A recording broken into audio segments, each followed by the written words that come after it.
Assalamualaikum warahmatullahi wabarakatuh. Bismillahirrahmanirrahim. Alhamdulillahilladzi hadana li hadza wa ma kunna linahtadiya laula an hadanallah. Subhanaka la ilma lana illa ma 'allamtana innaka antal alimul hakim. Rabbi shrah li sadri wa yassir li amri wahlul 'uqdatam min lisani yafqahu qawli. Allahumma shalli wa sallim wa barik wa karrim ala sayyidina Muhammadin miftahi babi rahmatillah adada ma fi ilmillah salatan wa salaman daimain mutalazimain bidawami mulkillah wa ala alihi wa sahbihi wa man walah.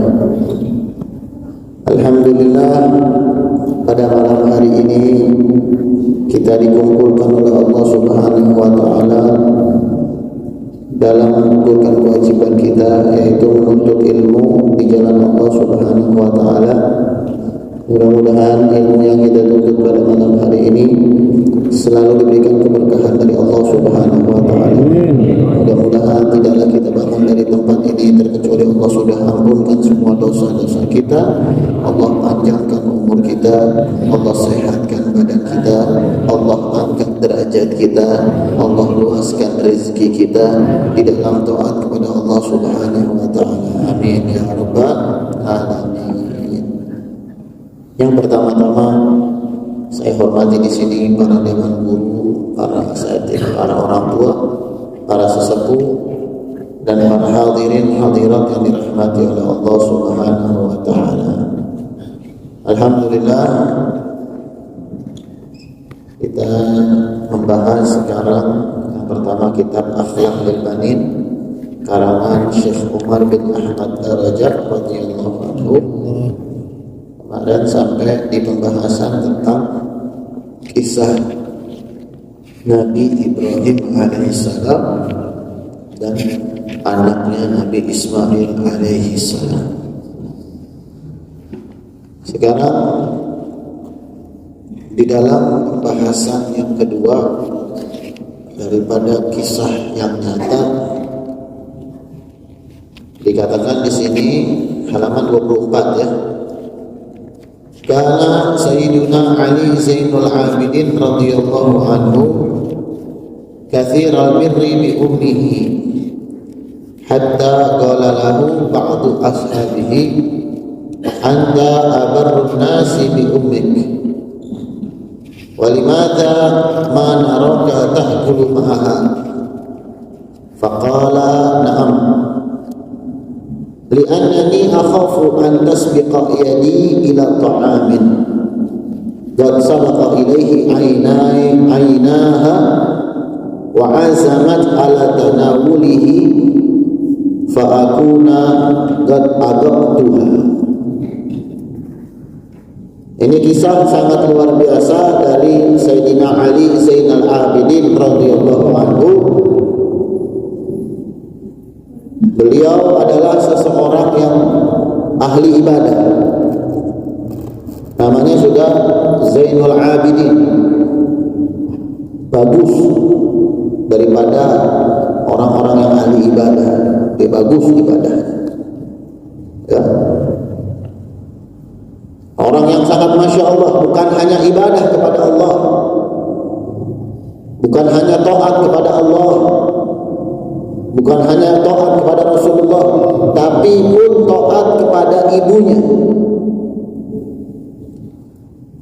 Beliau adalah seseorang yang katsiral birri bi ummihi.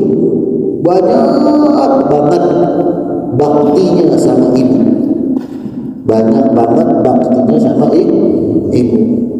Hatta qala lahu ba'du ashabihi, sampai sebagian teman-temannya itu mengatakan sama beliau, anta abarrun nasi bi ummik, engkau adalah orang yang paling berbakti untuk ibu kamu. Saking sahabat-sahabatnya tahu banget nih Sayyidina Ali Zainal Abidin banget berbakti kepada ibu. Sampai teman-temannya mengatakan seperti itu. Kau adalah orang yang paling berbakti kepada ibu. Walimada manaraka ta'kulu ma'aha. Tapi kenapa kami nggak pernah melihat engkau makan sama ibu engkau? Ya, sahabat-sahabatnya mengatakan, tapi mengapa kami tidak pernah melihat engkau makan sama ibu engkau? Faqala na'am. Maka beliau berkata, iya betul, saya nggak pernah makan sama ibu saya. Apa alasannya?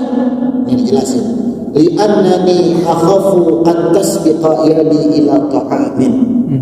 Aku takut, sesungguhnya aku takut ngeduluin tangan aku ngambil makanan. Aku ngeduluin ibu, takut aku. Wa sabaqa ilaihi ainaha, dan telah didahulukan kepada ibu saya tuh. Ibu saya udah ngeliat, udah pengen. Kadang-kadang kan ibu begitu tuh, kalau melihat anak lagi makan, ibu ngambilnya belakangan. Pasti ibu itu ngambilnya belakangan pasti, mujarab. Saya tuh berkali-kali yang saya belajar ternyata di praktek itu begitu. Ibu tuh ngambilnya belakangan. Anaknya dulu disajiin. Anaknya dulu biar makan. Tuh, ya. Ini Imam Ali Zainal Abidin takut kalau aku ambil makanan yang aku ambil duluan, ternyata ibuku lagi ngelirik tuh makanan tuh, pengen banget tuh, masya Allah, nafsu kayak makan gitu tuh. Aku ambil. Apalagi di saat ibu kita lihat kita makan lagi nafsu-nafsunya, udah. Ibu kita relain nggak makan tuh. Yang penting anaknya makannya nafsu.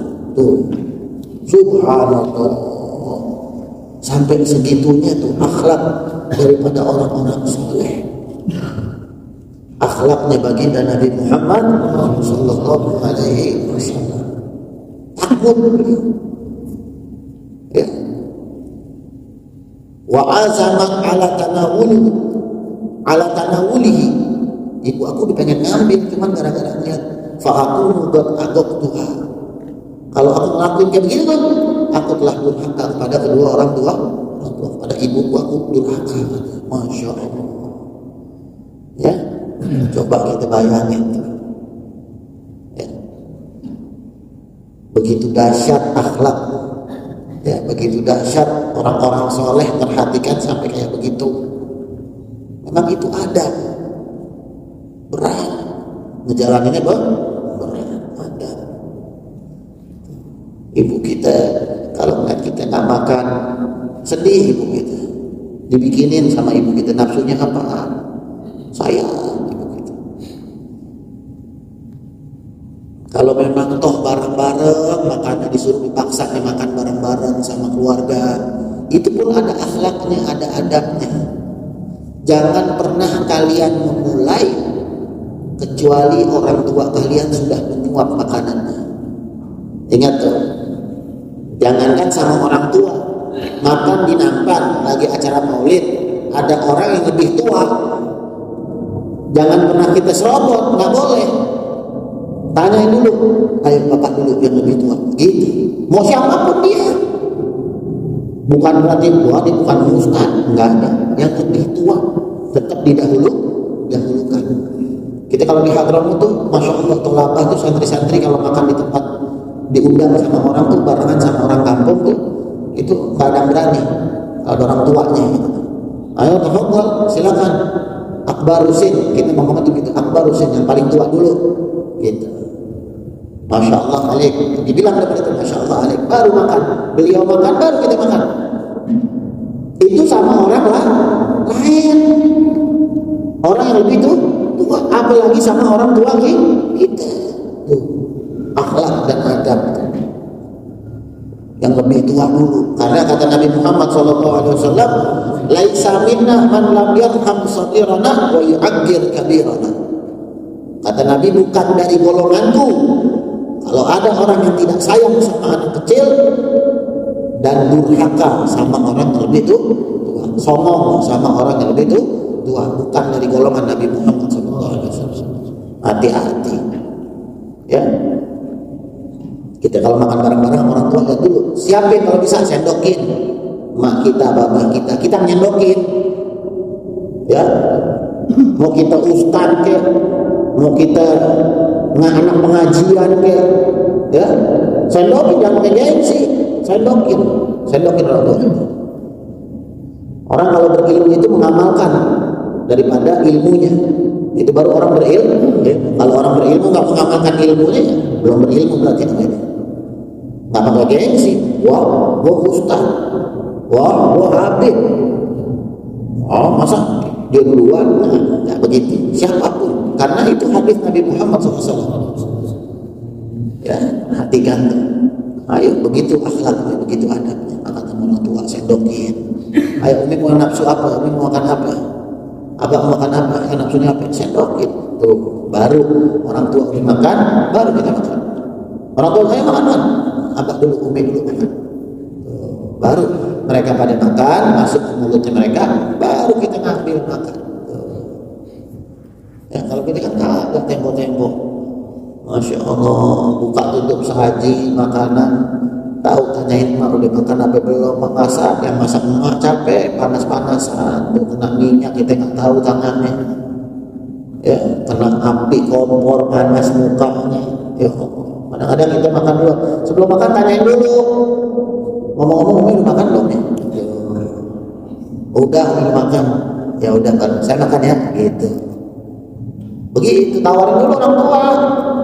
Jangan baru matang kita yang habok langsung. Masya Allah, mana makannya kayak kuli, emak disisain sedikit doang, bapak disisain sedikit, aku gitu. Ada lagi yang lebih-lebih nyala, kadang-kadang. Masya Allah, gimana sih nih? Masa nggak masak sih? Masya Allah, apaan sih? Masakan gini terus, tempe lagi, tahu lagi, ngojrot dah. Dikatain orang tuanya, untuk bagus ente dimasakin. Ya, itu akhlak dan adab kepada kedua orang tua. Itu harus diamalin tuh, dipakai sehari-hari biar dipakai. Ya, nah, ini mukanya Sayyidina Ali Zainal Abidin nggak pernah makan sama ibunya, takut katanya, takut ibu saya ntar pengen makan itu saya duluin katanya. Bawain makanan kalau bisa. Lihat rumah emak nggak masak, misal emak makan apa, beli aja ya, yuk mau makan apa? Mau makan rumah Padang, makan rumah Padang. Mau makan apa, tawarin, habis bojong, tawarin lah kita, nafsunya apa, nggak masak kali, kita nggak punya duit kali, atau lagi sakit kali nggak enak badan, tawarin mau makan apa, gitu. Begitu akhlak jadi anak, ya. Gitu akhlaknya. Jelas insyaallah ya.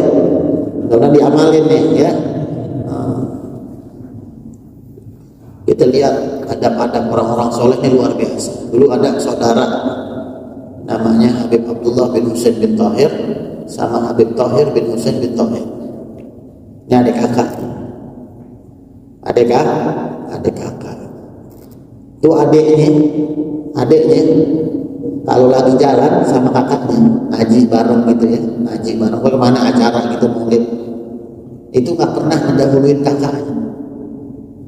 Jalan bareng tidak pernah mendahului kakak.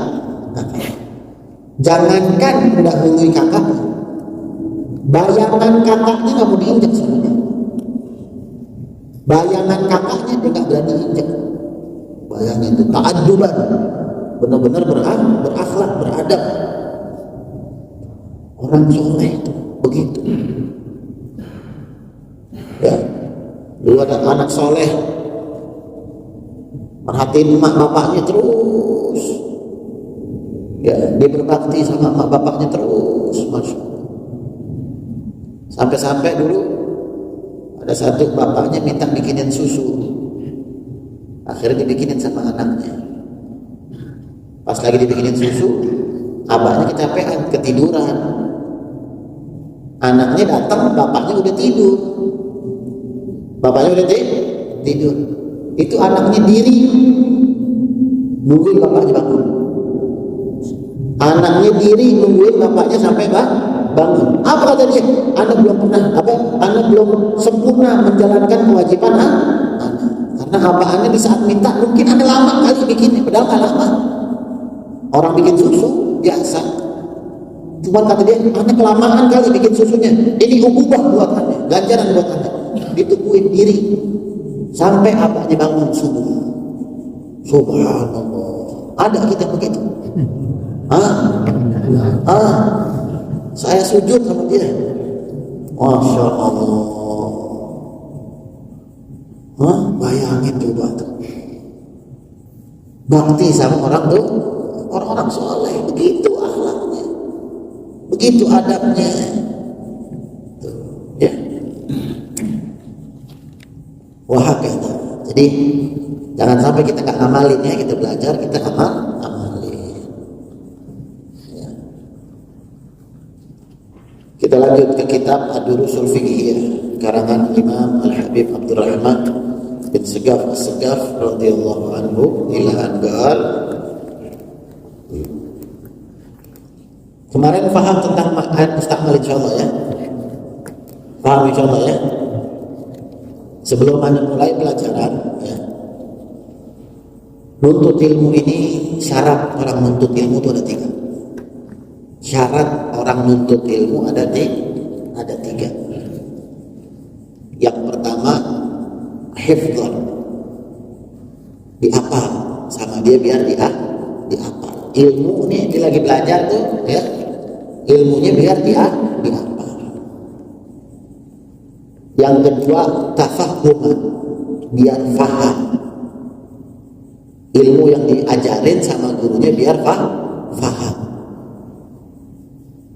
Yang ketiga, kita baca, dicatat, ditulis, ya, dicatat pelajaran yang sedang dipelajari. Itu syarat orang nuntut ilmu. Orang nuntut ilmu bukan berarti yang bawa pulpen, yang bawa buku. Wah, dia mah emang calon ustaz, dia memang semangat belajarnya gede. Kita mah siapa atuh? Jangan pakai begitu. Sama, semuanya sama. Dan orang nuntut ilmu bukan buat jadi ustaz. Orang nuntut ilmu bukan buat jadi ustaz. Bukan buat jadi ulama, bukan. Orang nuntut ilmu buat dirinya, menyelamatkan dirinya daripada perintah-perintahnya Allah Subhanahu wa Ta'ala. Itu orang nuntut ilmu, agar selamat dia di dunia dan di akhirat. Tuh, orang nuntut ilmu fungsinya itu. Biar semangat nuntut ilmunya. Mungkin kalau yang tua-tua udur kali dah. Yang tua-tua nggak masalah. Cuma kalau kita yang muda-muda nih, ya, biar niat dari rumah, biar niat. Ini pengen belajar. Anda pengen belajar. Bawa tuh buku tulisnya, bawa tuh pulpennya, bawa tuh kitab. Yang kita tadi beli banyak ya. Masih ada lihat yang masih nggak bawa kitab. Malah beli sampai 50 ada tuh, ada beliin 50. Nggak tahu ketinggalan. Dulu kalau ada punya guru diledekin. Kalau kitab lagi belajar ketinggalan. Wah, bagus pala ente nempel. Bagus pala ente nempel. Coba kalau pasang copot. Wah, ketinggalan repot kita.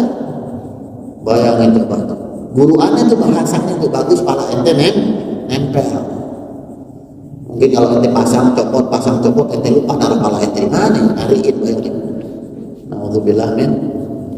Jangan begitu. Biar perhatian sama nuntut ilmu. Bawa kitabnya. Berkah, orang yang kitab tuh berkah, taruh tas atau di tank berkah. Ya.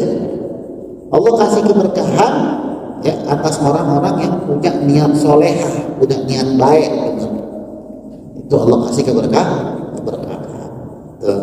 Jelas insyaallah ya. Jadi jangan sampai dilalaikan nih. Terus kenapa disuruh catat?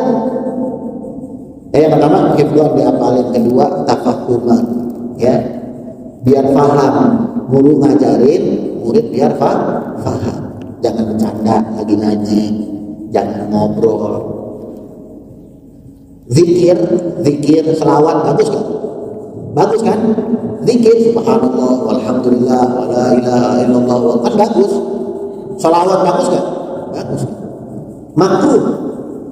Hukumnya makruh ketika lagi taklim. Lagi belajar tuh makruh. Subhanallah. Makruh buat apaan? Kalau makruh buat apaan? Baca subhanallah. Tuh. Salawat. Bagus kan salawat. Kalau saat lagi taklim baca salawat enggak bagus. Karena ada syarat keduanya adalah tafahuman. Konsentrasi biar paham. Dengerin ustadznya.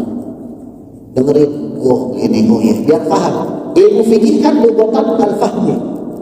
Menurut bahasa itu orang paham. Fikih itu adalah kefahaman, biar paham.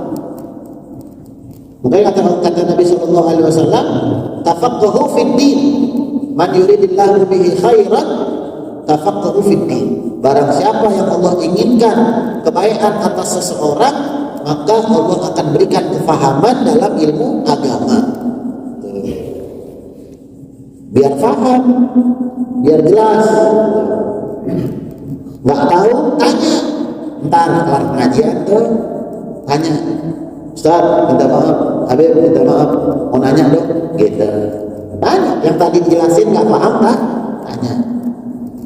Jangan di pertengahan ngajar nanya, jangan. Ntar dulu catat dulu. Makanya itu bawa pulpen, bawa buku tuh biar catat. Oh, ini tadi nggak paham, ini apaan yang catat. Ntar kelar pengajian tanya. Jelas insya Allah ya, paham ya, biar paham. Sampai Syekh Abu Bakar bin Salim, beliau mengatakan kalau ada orang ngobrol lagi pengajian, yurithul abkam, bakal mewariskan bisu. Na'udzubillah men. Jangan pernah ngobrol lagi belajar. Ya, dengerin, biar paham, biar konsentrasi. Yang ketiga, kita datang dicatat, ditulis. Ilmu yang kita dapat biar itu ditulis, biar dicatat, terus begitu belajar. Kenapa fungsinya dicatat? Ya, kata Al-Habib Hasan bin Abdullah Syatiri, beliau mengatakan al-ilmu sayyidun wal kitabatu qayyidun qayyid suyudaka bihibali athiqah. Kata beliau, al-ilmu sayyidun, ilmu itu bagaikan hewan buruan. Wal kitabatu qayyidun, dan catatan itu adalah iketannya. Qayyid suyudaka bihibalil wathiqah. Ikat. Ente dapat nih hewan buruannya, biar diikat dengan ikatan yang bagus. Kita belajar, dapat udah ilmunya, catat tuh ilmu dengan catatan yang bagus. Nyatet juga biar bagus. Jangan nyatet asal-asal. Sampai rumah, ini apa? Tulisan dia nggak paham. Gimana orang mau baca, dia sendiri nggak paham. Biar bagus tulisannya, biar bagus. Boleh tulisan jelek dulu, nggak apa-apa, penting paham. Nanti di rumah disalin, dirapihin tuh tulisan. Oh, itu benar-benar tuh orang belajar. Orang nuntut ilmu begitu modelnya. Tuh, ya, bukan buat jadi ustaz, bukan. Yang begitu model bukan buat menjadi ustaz dia mah. Bukan. Emang begitu model orang belajar, syarat. Mau dia laki-laki, mau dia perempuan, mau dia orang dewasa, mau dia anak-anak, mau dia seorang budak, mau dia orang yang merdeka, sama. Thalibul ilm, orang nuntut ilmu. Karena pentingnya nyatet, biar kita bisa mengulang-ulang di rumah pelajaran yang kita pelajari tadi nih. Karena kadang-kadang benar kata orang dulu, ya Allah, belum ngaji nggak dicatat, kesandung lupa lu. Kesandung jangan luka itu lupa. Benar. Gak usah ngaji. Sholat, pikiran kita kemana-mana. Sholat, pikiran kita kemana-mana. Bingung datang 4, 3, 4 ya. Iya kan? Sering kan? Pikiran kita mana itu lagi sholat tuh mikirin, lihat bisnis gue gimana itu ya tadi aja dia buat di otak itu mikir lagi sholat ya. Bangun Allahu Akbar. Rakaat ketiga, rakaat keempat ya lupa. Sholat tuh lagi sholat, dan lagi sholat belum ditinggal lagi sholat. Apalagi kita untuk ilmu. Habis ngaji jalan tinggal, ketemu teman ngobrol kanan kiri. Ditanya sama temen coba atau sama orang rumah, tadi lu belajar apa? Adik ngomong apa? Capek kan kita. Untuk ilmu berjam-jam duduk pahala luar biasa pahalanya. Cuman kan capek belajar kayak gitu kan? Capek sayang. Jelas insya Allah ya, paham ya? Nah, itu dia. Jadi mudah-mudahan minggu depan, apalagi di Pak Air nih, ya, mudah-mudahan minggu depan biar semangat ya, bawa kitabnya, bawa buku tulisnya, bawa pulpennya, jangan sampai lupain, ya. Ingat tuh, bagus pala ente nempel, ingat tuh, ya. Baik, setelahnya kita lanjutkan al-ma'ul mutanajis, air mutanajis. Al-ma'ul mutanajisu huwal ma'ul ladzi waqa'at fihi najasah. Air mutanajis itu adalah air yang kejatuhan najis. Air yang kejatuhan najis, maka air tersebut dinamakan air mutanajis. Apa hukumnya air mutanajis? Hukum air mutanajis tidak bisa digunakan. Enggak boleh buat bersuci, enggak boleh buat diminum, enggak boleh buat apapun, tidak boleh itu air mutanajis, karena ada najisnya, kejatuhan najis. Wa illam yataghayyar, meskipun tidak berubah. Tapi ada entar pembahasan, ada ma'ul qalil, ada ma'ul katsir. Ada pembahasan al-ma'ul qalil dan al-ma'ul katsir. Jelas insyaallah ya. Jadi kalau ada air kejatuhan najis, namanya air mutanajis. Nah, pintar dulu nih, ada jelasannya panjang lagi nih ntar nih, ya. Jelas paham dulu ya. Pada air kejatuhan najis, maka air tersebut dinamakan air mutanajis. Mutanajis tidak boleh digunakan.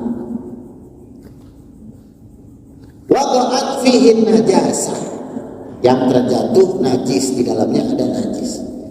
Lanjut, paham insyaallah ya. Lanjut, al-ma'ul qalil, air yang sedikit. Al-ma'ul qalil wal ma'ul ladzi dunal qullatain.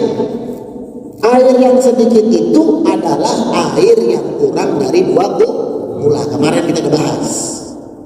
Air yang sedikit adalah air yang kurang dari 2 kula. Berapa liter coba 2 kula kalau pakai literan? 217 liter. Air yang kurang dari 2 kula, ya, apa hukumnya? Nih, hukmul ma'il qalil, hukum air yang sedikit. Annahu yatanajasu bi wuqu'in najasah fihi wa illam yataghayyar. Nyambung jadi nih pembahasan air mutanajis sama air sedikit dan air yang banyak, nyambung dari pembahasannya. Apa dikatakan? Hukum daripada air yang sedikit, sesungguhnya air tersebut dikatakan air mutanajis biwuqu'in najasah, dengan kejatuhan najis di dalamnya, wa illam yataghayyar, meskipun tidak berubah. Nih, ada air di ember. Ember 2 kula apa bukan? Bukan 2 kula. Kejatuhan tai cicak. Kelihatan gitu tuh kejatuhan tai cicak. Tuh di dalamnya ada tai cicak. Itu tai cicak kayak gitu. Ya. Air yang sedikit, sesungguhnya air tersebut akan jadi air mutanajis dengan kejatuhan najis. Wa illam yataghayyar, meskipun tuh air enggak berubah tuh air. Dilihat warnanya masih bening, enggak berubah warnanya. Dicium enggak bau tai cicak kagak. Dirasain nggak berasa juga, cuma jangan ditelan ya, dirasain doang nggak boleh, karena air bukan najis, nggak boleh.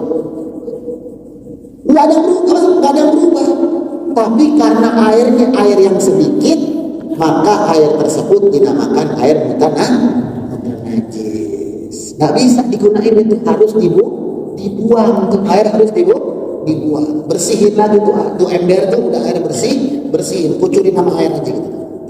Jarul ma alal hukmiyah, cuman bersihin kocok-kocoknya gitu loh ya, kocok-kocokin udah gitu doang tuh. Jelas insyaallah paham. Udah nggak bisa dipakai tuh air, nggak bisa dipakai, nggak bisa. Jelas insyaallah. Kecuali dibuang mubazir kali ini. Kita punya birkah kolam buat wudhu gitu, atau punya kolam kamar mandi gede, kalau dibuang sayang nih air nih ya, dibuang itu. Tapi ingat-ingat jangan sampai kayak cicaknya ngikut tuh airnya, buang atau sisa udah cicak dikit buang sisanya gitu tuh. Jelas insyaallah ya. Ntar nih gambaran yang ini ntar ada di gambaran air yang banyak, ntar soal ini gambaran yang dijelasin nih, air dibuang ke air yang banyak tuh, sisa sedikitnya buang, cicaknya buang, itu ada nyambungnya nanti. Paham insyaallah ya. Jadi air yang sedikit ketika kejatuhan najis, maka air tersebut tidak bisa digunakan. Najis yang seperti apa? Najis la yu'fa anhu, najis yang tidak dimakfu. Najis ada dua, ada yang dimakfu, ada yang nggak dimakfu. Najis yang dimakfu, yang dimaafkan gitu, dimakfu itu dimaafkan gitu ya. Najis yang dimakfu seperti apa? Seperti najis maitah lada malaha sa'il, bangke yang kagak ngalir darahnya.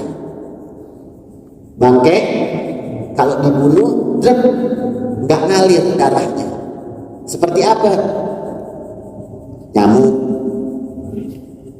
cicak masuk juga tuh, cicak masuk juga tuh, bangkai cicak gitu tuh kan, dia kalau cicak dibunuh dia mah darahnya nggak ngalir dia mah. Paling gede cicak, semut, lalat. Kadang-kadang kita ngopi suka semut ada, lalat ada kadang-kadang. Itu bangkai itu kalau dia mati itu bangkai, tapi bangkai yang dimakfu itu Pak, karena bangkai yang darahnya enggak mengalir, angkat aja udah. Semutnya diangkat aja. Kalau ada mati di minuman kita tuh, di teh kita, di air putih atau di kopi, angkat aja udah semutnya, nggak apa-apa, minum lagi. Atau ada di ember ada kecoa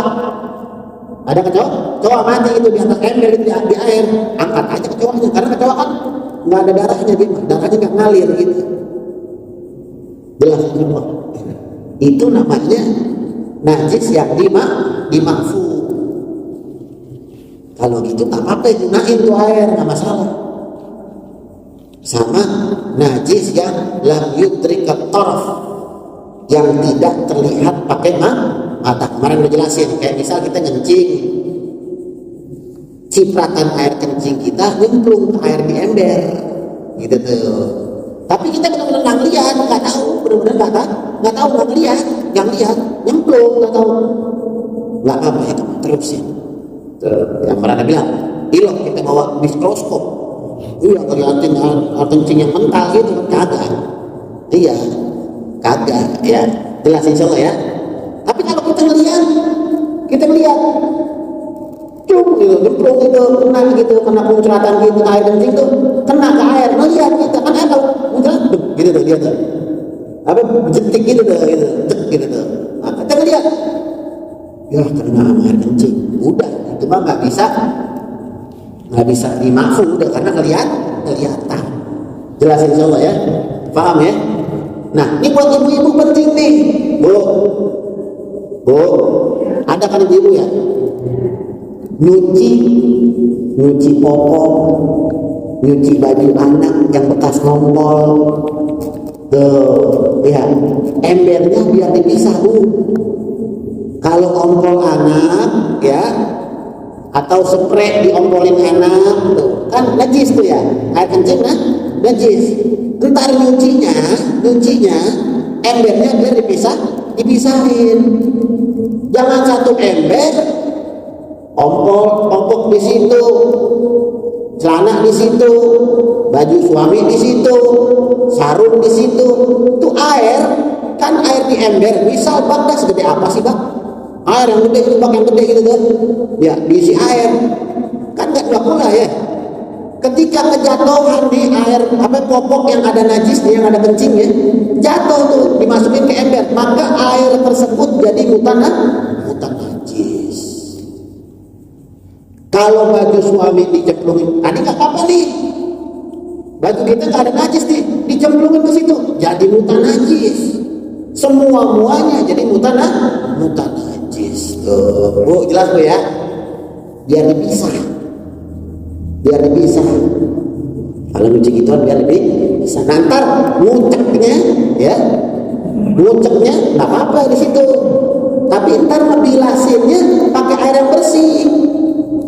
Udah dicucek nih, udah pakai sabun, udah semua nih, ngebilasinnya pakai air yang bersih. Misal kayak air keran, buka air keran, dah kocorin terus tuh sampai turun semua ada tuh sabunnya, semuanya turun tuh sampai benar-benar udah nggak ada najis tuh. Makanya orang dulu padahal enak nyuci di kali ya, nggak was-was gitu, nyuci di kali enak, jalan aja udah tuh najisnya. Nah, kalau sekarang kayak ember nih, nah ini embernya tuh hati-hati tuh. Jelas insya Allah Bu ya, Bu paham insya Allah ya. Nah itu penting karena buat kita. Nah kok gitu kan ya, kadang satu ember tuh macam-macam di situ tuh, popok anak di situ, baju laki di situ, bukan najis semuanya. Ya, jadi harus dipisah. Itu ompol tuh, yang bukan ompol ini. Nah itulah air yang sedikit apabila kejatuhan najis. Jelas ya.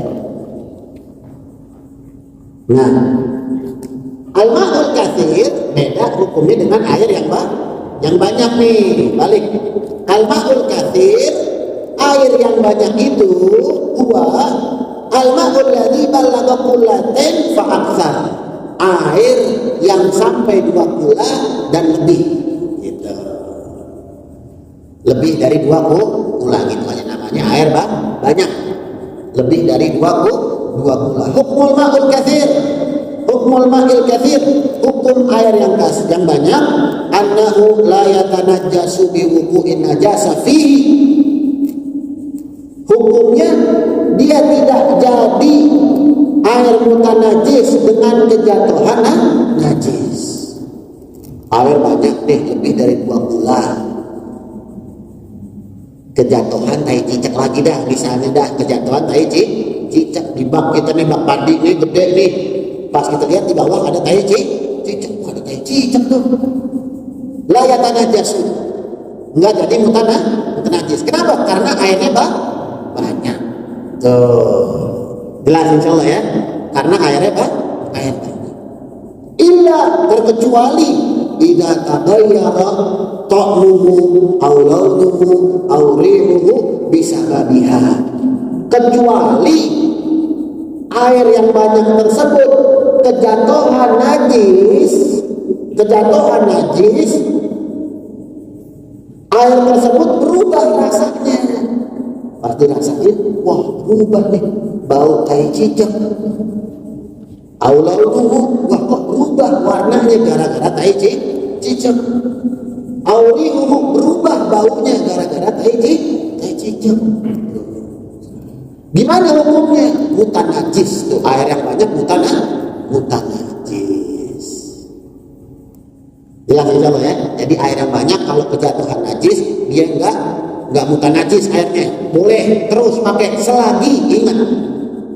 Ya, selagi air tersebut enggak berubah baunya, rasanya, warnanya. Ingat insyaallah ya, selagi tidak berubah rasanya, baunya, warnanya. Itu air yang banyak. Kalau berubah salah satu dari sifat tersebut, maka tidak bisa digunakan. Tadi yang ada cerita, misal ada air di ember, air kurang dari 2 gula, kejatuhan tai cicak, mutanajis kan? Nah itu air yang itu tuh yang di ember dituang ke bak, di air kolam yang lebih dari 2 kula dibuang terus. Tinggal sisain air cicaknya sedikit sama airnya buang. Itu air yang dituang nggak apa-apa, nggak masalah. Karena dituang ke air yang banyak, hilang sudah, mutan najisnya hilang. Tuh. Jelas insya Allah ya?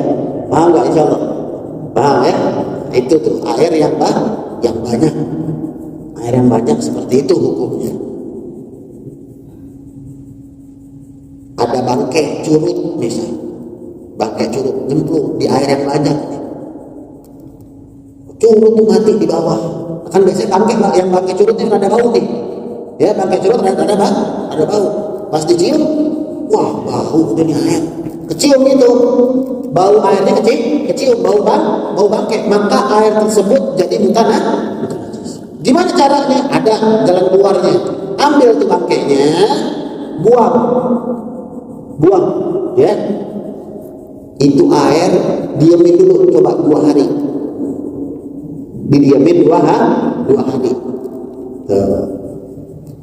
Intaghayyara binafsihi, dia berubah dengan sendirinya. Nggak taunya pas 2 hari kita cium, wah udah hilang baunya, normal lagi. Itu air seperti air normal, rasanya normal, baunya normal, warnanya pun normal. Bisa lagi dipakai itu air. Nggak usah repot, wah berarti banget dibuang dulu, tar dulu. Nggak boleh dicampur pakai minyak wangi, nggak boleh. Wah ini bau nih pakai minyak wangi, nah dituangin minyak wangi kan gitu. Ya malaikat subuh kan nyantar tuh ya, dibuangin gitu. Nah itu nggak boleh, karena berubahnya karena minyak wangi, bukan karena sendiri. Kalau berubah karena sendiri boleh. Atau masih ada celah sedikit, 2 kula lebih nih air, 2 kula lebih, cuma masih ada celah sedikit, kita tambahin air di muka sarah, tambahin air, coba tambahin dah, kali dengan ditambahin hilang baunya, ditambahin sampai ngefull, sampai penuh, ternyata pas udah penuh, oh iya benar hilang baunya, pakai lagi boleh. Jelas insya Allah ya, paham insya Allah ya, itu air yang banyak. Jelas insya Allah. Dah, sampai sini dulu.